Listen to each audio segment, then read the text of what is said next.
ಹಾಗಲಕಾಯಿ ನಮ್ಮ ಆರೋಗ್ಯಕ್ಕೆ ಎಷ್ಟು ಒಳ್ಳೆಯದು ಅನ್ನೋದು ನಿಮ್ಮೆಲ್ಲರಿಗೂ ಗೊತ್ತೇ ಇದೆ. ಆದರೆ ಇದು ಕಹಿ ಇರೋದ್ರಿಂದ ಕೆಲವರು ಇದನ್ನ ತಿನ್ನೋಕೆ ಮೂಗು ಮುರಿತಾರೆ.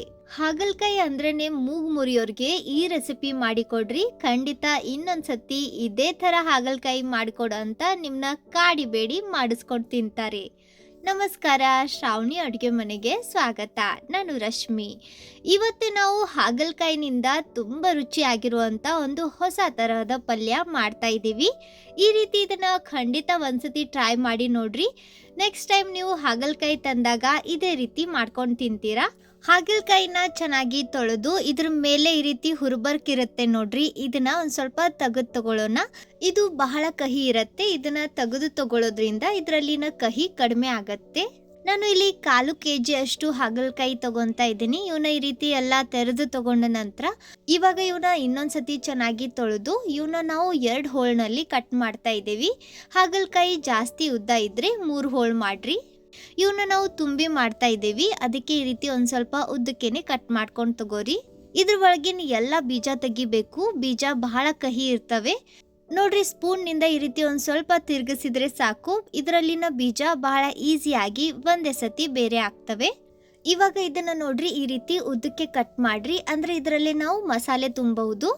ಉಳಿದಿರುವ ಹಾಗಲಕಾಯಿ ಸಹ ನಾವು ಇದೇ ರೀತಿ ಉದ್ದಕ್ಕೆ ಕಟ್ ಮಾಡಿ ಇದ್ರ ಒಳಗಿನ ಎಲ್ಲ ಬೀಜ ತೆಗೆದು ಒಂದು ಸೈಡ್ ಹೆಚ್ಚಿ ತಗೊಳ್ಳೋಣ. ತೆಗ್ದಿರೋ ಈ ಬೀಜನ ಚೆಲ್ಬೇಡ್ರಿ, ಇವು ಸಹ ನಮ್ಮ ಆರೋಗ್ಯಕ್ಕೆ ಬಹಳ ಉಪಯೋಗಕಾರಿ ಇದ್ದಾವೆ. ಇವನ್ನ ಬಿಸಿಲಿನಲ್ಲಿ ಒಣಗಿಸಿ ಪುಡಿ ಮಾಡಿ ಇಡ್ರಿ. ಯಾರಿಗೆ ಡಯಾಬಿಟೀಸ್ ಇದೆ ನೋಡ್ರಿ, ಅವರು ಈ ಪುಡಿನ ನೀರಿನಲ್ಲಿ ಹಾಕಿ ಕುಡಿಯೋದ್ರಿಂದ ಡಯಾಬಿಟೀಸ್ ನಿಯಂತ್ರಣದಲ್ಲಿ ಇರುತ್ತೆ. ನೋಡ್ರಿ ಎಷ್ಟು ಆಗತ್ತೆ ಅಷ್ಟು ಇದರಲ್ಲಿನ ಎಲ್ಲ ಬೀಜ ತೆಗಿಯೋಕೆ ಟ್ರೈ ಮಾಡ್ರಿ. ಇವನ್ನ ಈ ರೀತಿ ಹೆಚ್ಚಿ ಉಪ್ಪು ನೀರಿನಲ್ಲಿ ನೆನೆಸಿ ಇಡಬೇಕು, ಅಂದ್ರೆ ಇದರಲ್ಲಿನ ಕಹಿ ನೀರಿನಲ್ಲಿ ಇಳಿಯುತ್ತೆ. ಅದರಿಂದ ನಾವು ಮಾಡ್ತಾ ಇರೋ ಪಲ್ಯ ಕಹಿ ಆಗಲ್ಲ. ಒಂದು ದೊಡ್ಡ ಬೌಲ್ನಲ್ಲಿ ನೀರು ತಗೊಂಡು ಇದರಲ್ಲಿ 1 ಚಮಚೆಯಷ್ಟು ಉಪ್ಪು ಹಾಕ್ರಿ. ಇದನ್ನ ಮಿಕ್ಸ್ ಮಾಡಿಕೊಂಡು ನಾವು ಕಟ್ ಮಾಡಿಟ್ಟಿರೋ ಈ ಹಾಗಲಕಾಯಿ ಹೋಳು ಇದರಲ್ಲಿ ನೆನೆಸಿ ಇಡಬೇಕು. ಈ ರೀತಿ ಇದನ್ನ 1 ಗಂಟೆ ನೆನೆಸಿ ಇಡೋದ್ರಿಂದ ಹಾಗಲಕಾಯಿ ಸ್ವಲ್ಪನೂ ಕಹಿ ಆಗಲ್ಲ. ಇವಾಗ ಇದ್ರ ಒಳಗೆ ತುಂಬೋಕೆ ಮಸಾಲೆ ರೆಡಿ ಮಾಡ್ಕೊಂಡು ತಗೊಳ್ಳೋಣ. ನಾನು ಇಲ್ಲಿ 1 ಕಪ್ನಷ್ಟು ಶೇಂಗಾ ತಗೊಂತಾ ಇದ್ದೀನಿ. ಇವನ್ನ ನಾವು ಹುರಿದು ತಗೋಬೇಕು. ನಾನು ಒಂದು ಸ್ವಲ್ಪ ಜಾಸ್ತಿನೇ ಶೇಂಗಾ ತಗೊಂತಾ ಇದ್ದೀನಿ, ಅಂದ್ರೆ ಶೇಂಗಾ ಪುಡಿನ ತಯಾರಿಸಿ ಇಟ್ಟರೆ ಬೇರೆ ಬೇರೆ ಪಲ್ಯದಲ್ಲಿ ಹಾಕಬಹುದು. ಅದಕ್ಕೆ ನೀವು ಬೇಕಂದ್ರೆ 3/4 ಕಪ್ನಷ್ಟೇ ಶೇಂಗಾ ತಗೋಬಹುದು. ನಾನು ಗ್ಯಾಸ್ ಮೇಲೆ ಒಂದು ಸಣ್ಣ ಪ್ಯಾನ್ನಲ್ಲಿ ಇವನ್ನ ಚಟಪಟ ಅನ್ನೋವರೆಗೂ ಹುರಿದು ತಗೊಂತಾ ಇದ್ದೀನಿ. ಇವು ಹುರಿದಾಗಿದ್ದಾವೆ. ಇವನ್ನ ಒಂದು ಪ್ಲೇಟ್ನಲ್ಲಿ ಹಾಕಿ ಆರಿದ ನಂತರ ಸಿಪ್ಪೆ ತೆಗೆದು ತಗೋಬೇಕು. ಇವು ಆರ್ಲಿ ಅಲ್ಲಿವರೆಗೂ ಇವನ್ನ ಗ್ರೈಂಡ್ ಮಾಡೋಕೆ ನಾನು ಬಳಸ್ತಾ ಇರೋ ಈ ಅಗಾರೋ ರಾಯಲ್ ಮಿಕ್ಸರ್ ಗ್ರೈಂಡರ್ ಬಗ್ಗೆ ಸ್ವಲ್ಪ ಮಾಹಿತಿ ತಿಳ್ಕೊಂಡು ಬರೋಣ. ಇದ್ರ ಜೊತೆಗೆ ನಮಗೆ ಇಲ್ಲಿ 3 ತರಹದ ಜಾರ್ ಸಿಗ್ತವೆ. ಇದು ಇದರ ಮೇನ್ ಮಷಿನ್. ಇದರಲ್ಲಿ 900 ವಾಟ್ನ 100% pure copper heavy duty commercial grade motor ಇದೆ. ಇದು ಬಹಳ ಭಾರ ಇದೆ, ಅಲ್ಲದೆ ಕೆಳಗೆ ಆಂಟಿ ಸ್ಕಿಡ್ ಬೇಸ್ ಇರೋದ್ರಿಂದ ಇದು ಇಟ್ಟ ಜಾಗದಿಂದ ಸ್ವಲ್ಪನೂ ಅಲ್ಲಾಡಲ್ಲ. ಮುಂದಿನ ಸೈಡ್ ಇದಕ್ಕೆ ಸ್ಪೀಡ್ ಕಂಟ್ರೋಲ್ ನಾಬ್ ಇದೆ. ಇದರಲ್ಲಿ ನಾವು ಆಫ್, ಲೋ, ಮೀಡಿಯಂ, ಹೈ ಈ ರೀತಿ ಇದ್ರ ಸ್ಪೀಡ್ನ ಕಂಟ್ರೋಲ್ ಮಾಡಬಹುದು. ನೀವು ಹೈನಿಂದ ಡೈರೆಕ್ಟ್ ಆಗಿ ಇದನ್ನು ಆಫ್ ಸಹ ಮಾಡಬಹುದು. ಕೆಳಗೆ ವಿಪ್ ಬಟನ್ ಇದೆ. ಇದನ್ನ ಪ್ರೆಸ್ ಮಾಡಿ ಹಿಡಿದಾಗ ಮಿಕ್ಸರ್ ಆನ್ ಇರುತ್ತೆ, ಬಿಟ್ಟಾಗ ಆಫ್ ಆಗತ್ತೆ. ಹೆವಿ ಡ್ಯೂಟಿ ಕಾಪ್ಲರ್ ಇದೆ. ನಾರ್ಮಲ್ ಮಿಕ್ಸರ್ ಗ್ರೈಂಡರ್ ಅಲ್ಲಿ ಈ ಭಾಗ ಪ್ಲಾಸ್ಟಿಕ್ ನಿಂದ ಮಾಡಿರ್ತಾರೆ, ಆದ್ರೆ ಇಲ್ಲಿ ಇದು ಮೆಟಲ್ ನಿಂದ ಮಾಡಿದ್ದಾರೆ. ಇದರ 2 ಸೈಡ್ ಏರ್ ವೆಂಟ್ಸ್ ಇದಾವೆ. ಅದರಿಂದ ನಾವು ಗ್ರೈಂಡ್ ಮಾಡಬೇಕಾದ್ರೆ ನೀರು ಏನಾದ್ರೂ ಸೋರಿದ್ರೆ ಇದು ಡೈರೆಕ್ಟ್ ಆಗಿ ಮೋಟರ್ ನಲ್ಲಿ ಹೋಗಲ್ಲ. ಚೆನ್ನಾಗಿ ಉದ್ದಾಗಿರೋ ಪವರ್ ಕೇಬಲ್ ಇದೆ. ಇವಾಗ ಇದರ 3 ಜಾರ್ಸ್ ನೋಡೋಣ. ಮೊದಲನೇದು ಎಲ್ಲರ್ಕಿಂತ ಚಿಕ್ಕದು 400 ml ನ ಡ್ರೈ ಮಸಾಲಾ ಗ್ರೈಂಡಿಂಗ್ ಜಾರ್ ಇದೆ. ಇದರ ಬೇಸ್ ಮೆಟಲ್ ನಿಂದ ಮಾಡಿರೋದು ಮತ್ತೆ ಬಹಳ ಗಟ್ಟಿ ಇದೆ. ಕೆಳಗೆ ಇದು ನೋಡ್ರಿ ಈ ರೀತಿ ಕಾಣುತ್ತೆ. ಲಿಡ್ಗೆ ಸಿಲಿಕಾನ್ ಗ್ಯಾಸ್ಕೆಟ್ ಇದೆ, ಅದರಿಂದ ಇದು ಚೆನ್ನಾಗಿ ಫಿಕ್ಸ್ ಆಗತ್ತೆ. ಹ್ಯಾಂಡಲ್ ಕೂಡ ಗಟ್ಟಿಯಾಗಿದ್ದಾವೆ. ಇದ್ರ ಬಾಡಿ ಮತ್ತೆ ಒಳಗಿನ ಬ್ಲೇಡ್ ಏನಿದೆ ನೋಡ್ರಿ, ಇದು ಹೆವಿ ಡ್ಯೂಟಿ ಸ್ಟೀಲ್ ನಿಂದ ಮಾಡಿರೋದು. ಇದು 1 ಲೀಟರ್ ಕೆಪಾಸಿಟಿಯ ಚಟ್ನಿ ಗ್ರೈಂಡಿಂಗ್ ಜಾರ್. ಇದ್ರ ಬ್ಲೇಡ್ ಮತ್ತೆ ಬಾಡಿ ಸಹ ಹೆವಿ ಸ್ಟೀಲ್ ನಿಂದ ಮಾಡಿರೋದು. ಲಿಡ್ಗೆ ಸಿಲಿಕಾನ್ ಗ್ಯಾಸ್ಕೆಟ್ ಇದೆ.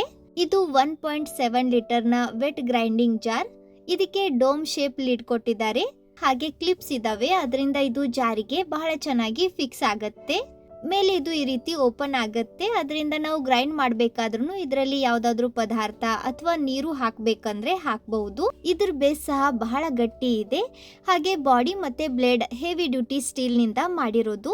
ಈ 3 ಜಾರ್ ಬ್ಲೇಡ್ಸ್ನ ನೀವು ಇಂಟರ್ಚೇಂಜ್ ಮಾಡಬಹುದು. ಜೊತೆಗೆ ಮ್ಯಾನ್ಯುಯಲ್ ಬುಕ್ ಕೊಟ್ಟಿದ್ದಾರೆ, ಇದರಲ್ಲಿ ನಾವು ಇದನ್ನ ಹೇಗೆ ಯೂಸ್ ಮಾಡೋದು ಅಂತ ತಿಳ್ಕೊಬಹುದು. ನಮ್ಮ ಶೇಂಗಾ ಆರಿದಾವೆ, ಇವನ್ನ ನಾನು ಸಿಪ್ಪೆ ಸಹ ತೆಗೆದಾಗಿದೆ. ಗ್ರೈಂಡ್ ಮಾಡ್ಕೊಂಡು ತಗೊಳ್ಳೋಣ. ಇವನ್ನ ಒಂದು ಸ್ವಲ್ಪ ಉಟ್ಟಾಗಿ ಅಂದರೆ ಅಗಳಗಳಾಗಿ ತರ್ತರಿಯಾಗಿನೇ ರುಬ್ಕೊಂಡು ತಗೋರಿ. ಗ್ರೈಂಡರ್ ಆನ್ ಆಫ್ ಮಾಡ್ತಾ ಇದನ್ನ ಗ್ರೈಂಡ್ ಮಾಡ್ಕೊಂಡು ತಗೋರಿ. ಅಂದರೆ ಇದು ಚೆನ್ನಾಗಿ ಉಟ್ಟಾಗಿ ಉದುರಾಗಿ ಪುಡಿ ಆಗತ್ತೆ. ನೀವು ಒಂದೇ ಸತಿ ಗ್ರೈಂಡ್ ಮಾಡಿದರೆ ಇದು ಎಣ್ಣೆ ಬಿಟ್ಟು ಮಿಜ್ಜಿ ಮಿಜ್ಜಿ ಆಗತ್ತೆ. ನೀವು ನೋಡ್ತಾ ಇರಬಹುದು ನೋಡ್ರಿ, ಶೇಂಗಾ ಪುಡಿ ಈ ರೀತಿ ಉದುರಾಗಿರ್ಬೇಕು. ಇವಾಗ ಇದೇ ಜಾರ್ನಲ್ಲಿ ಬಹಳಷ್ಟು ಕೊತ್ತಂಬರಿ, ಅರ್ಧ ಇಂಚಿನಷ್ಟು ಶುಂಠಿ, 1 ಬೆಳ್ಳುಳ್ಳಿ ಮತ್ತೆ 1/4 ಕಪ್ನಷ್ಟು ಒಣ ಕೊಬ್ಬರಿ ಹಾಕಿ ಇದನ್ನು ಸಹ ಒಂದ್ ಸ್ವಲ್ಪ ತರ್ತರಿಯಾಗಿ ಗ್ರೈಂಡ್ ಮಾಡ್ಕೊಂಡು ತಗೊಳ್ಳೋಣ. ಇದರಲ್ಲಿ ನೀರು ಹಾಕಬಾರ್ದು, ಒಣದೇ ಗ್ರೈಂಡ್ ಮಾಡ್ಕೊಂಡು ತಗೋರಿ. ಇದನ್ನ ಒಂದು ದೊಡ್ಡ ಪ್ಲೇಟ್ನಲ್ಲಿ ಹಾಕಿ ನಾವು ಗ್ರೈಂಡ್ ಮಾಡಿ ಇಟ್ಟಿದ್ವಿ ನೋಡ್ರಿ ಶೇಂಗಾ ಪುಡಿ, ಅದರಲ್ಲಿನ ಅರ್ಧಕ್ಕಿಂತ ಜಾಸ್ತಿ ಪುಡಿ ನಾನು ಇದರಲ್ಲಿ ಹಾಕ್ತಾ ಇದ್ದೀನಿ. ನೀವು ಪಲ್ಯ ಗ್ರೇವಿ ಎಷ್ಟು ಬೇಕು ಅದನ್ನ ನೋಡಿಕೊಂಡು ಶೇಂಗಾ ಪುಡಿ ಹಾಕ್ರಿ. ಉಳಿದಿರೋ ಶೇಂಗಾ ಪುಡಿ ನಾವು ಬೇರೆ ಪಲ್ಯದಲ್ಲಿ ಯೂಸ್ ಮಾಡಬಹುದು. ಇವಾಗ ಇದರಲ್ಲಿ 1/4 ಚಮಚ ಅರಿಶಿನ, 1 ಚಮಚ ಗರಂ ಮಸಾಲ, ಖಾರಕ್ಕೆ ಬೇಕಾದಷ್ಟು ಅಚ್ಚ ಖಾರದ ಪುಡಿ ನಾನು ಇಲ್ಲಿ 2 ಚಮಚ ಹಾಕ್ತಾ ಇದ್ದೀನಿ. 1 ಚಮಚ ಉಪ್ಪು ಅಥವಾ ರುಚಿಗೆ ತಕ್ಕಷ್ಟು ಉಪ್ಪು ಹಾಕಿ ನಿಂಬೆ ಹಣ್ಣಿನ ರಸ ಹಾಕಿ ಇದನ್ನ ಕಲಿಸ್ಕೊಂಡು ತಗೊಳ್ಳೋಣ.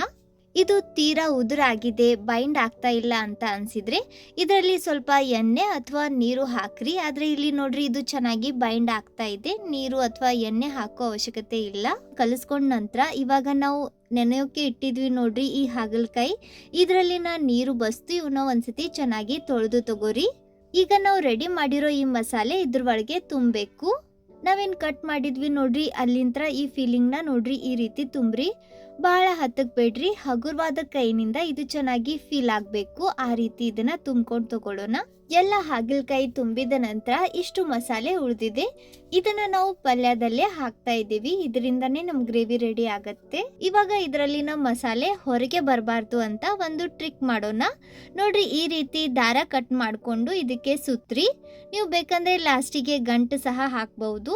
ಈ ರೀತಿ ಎಲ್ಲ ಹಾಗಲಕಾಯಿ ಪೀಸಸ್ನ ದಾರ ಸುತ್ತಿ ತಗೊಳ್ಳೋಣ.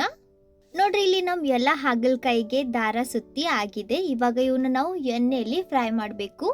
ಗ್ಯಾಸ್ ಮೇಲೆ ಒಂದು ದೊಡ್ಡ ಬಾಳ್ಗೆಯಲ್ಲಿ ಒಗ್ಗರಣೆಗೆ ಬೇಕಾದಷ್ಟು ಎಣ್ಣೆ ಹಾಕ್ರಿ. ನಾನು ಇಲ್ಲಿ ಒಂದು ಸ್ವಲ್ಪ ಜಾಸ್ತಿನೇ ಎಣ್ಣೆ ಹಾಕಿದ್ದೀನಿ, ಯಾಕಂದ್ರೆ ಇವನ್ನ ನಾವು ಮುಂಚೆ ಫ್ರೈ ಮಾಡ್ತಾ ಇದ್ದೀವಿ. ಸೊ ಫ್ರೈ ಮಾಡೋಕ್ಕೂ ಒಂದು ಸ್ವಲ್ಪ ಎಣ್ಣೆ ಬೇಕಾಗತ್ತೆ. ಎಲ್ಲ ಹಾಗಲಕಾಯಿ ಹೋಳನ್ನ ಒಂದು 5 ನಿಮಿಷ ಎಣ್ಣೆಯಲ್ಲಿ ಮೆತ್ತಗೆ ಆಗೋವರೆಗೂ ಫ್ರೈ ಮಾಡ್ಕೊಂಡು ತಗೋರಿ. ಇವನ್ನ ಮುಂಚೆನೆ ಎಣ್ಣೆಯಲ್ಲಿ ಈ ರೀತಿ ಒಂದು ಸ್ವಲ್ಪ ಫ್ರೈ ಮಾಡ್ಕೊಂಡು ತಗೊಳ್ಳೋದ್ರಿಂದ ಹಾಗಲಕಾಯಿ ಪಲ್ಯ ಸ್ವಲ್ಪನೂ ಕಹಿ ಆಗಲ್ಲ.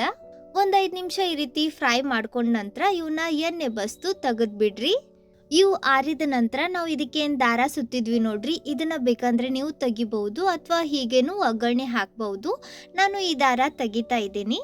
ಈ ರೀತಿ ನಾವು ಎಲ್ಲ ಹಾಗಲಕಾಯಿ ದಾರ ತೆಗೆದು ತಗೊಳ್ಳೋಣ. ಇವಾಗ ಇವನ್ನ ಒಗ್ಗರಣೆ ಹಾಕಬೇಕು. ಅದೇ ಬಾಳಿಗೆಯಲ್ಲಿ 1/4 ಚಮಚ ಜೀರಿಗೆ ಮತ್ತೆ ಸಾಸಿವೆ ಹಾಕಿ ಇವನ್ನ ಎಣ್ಣೆಯಲ್ಲಿ ಫ್ರೈ ಮಾಡ್ಕೊಂಡು ತಗೋರಿ.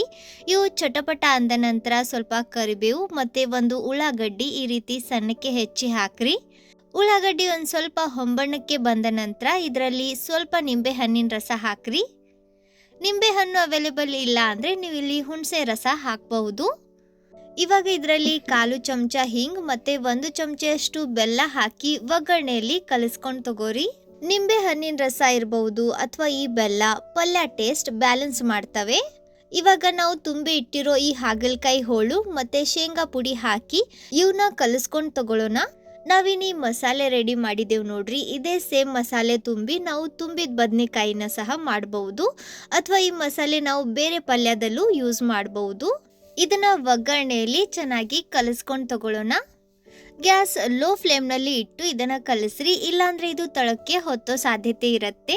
ಈ ರೀತಿ ಚೆನ್ನಾಗಿ ಕಲಿಸ್ಕೊಂಡ ನಂತರ ಇವಾಗ ಇದನ್ನ ನೀವು ಎಷ್ಟು ತೆಳಗೆ ಮಾಡಬೇಕು ಅಂತ ಇದ್ದೀರಾ ಅದನ್ನ ನೋಡಿಕೊಂಡು ನೀರು ಹಾಕ್ರಿ.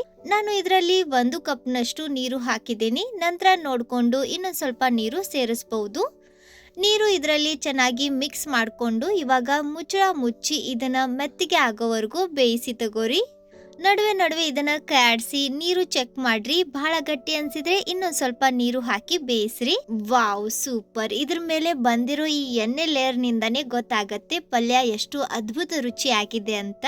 ಇದರಲ್ಲಿ ನಾವು ಜಾಸ್ತಿ ಎಣ್ಣೆ ಹಾಕಿಲ್ಲ, ಆದ್ರೆ ಶೇಂಗಾ ಪುಡಿ ಏನ್ ಹಾಕಿದೇವ್ ನೋಡ್ರಿ ಅದು ಎಣ್ಣೆ ಬಿಟ್ಟಿದೆ. ನೋಡ್ರಿ, ಇದು ಈ ರೀತಿ ಮೆತ್ತಗೆ ಆದ ನಂತರ ನಮ್ಮ ಪಲ್ಯ ಆಲ್ಮೋಸ್ಟ್ ರೆಡಿ ಇದೆ.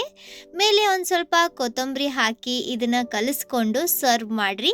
ರೊಟ್ಟಿ, ಚಪಾತಿ, ಅನ್ನ ಎಲ್ಲದಕ್ಕೂ ಪರ್ಫೆಕ್ಟ್ ಕಾಂಬಿನೇಷನ್ ಇದೆ. ಅಲ್ಲದೆ ಇದು ಹಾಗಲಕಾಯಿ ಪಲ್ಯ ಅಂತ ಅನ್ಸೋದೇ ಇಲ್ಲ, ಅಷ್ಟು ಅದ್ಭುತ ರುಚಿ ಆಗತ್ತೆ, ಸ್ವಲ್ಪನೂ ಕಹಿ ಆಗಲ್ಲ.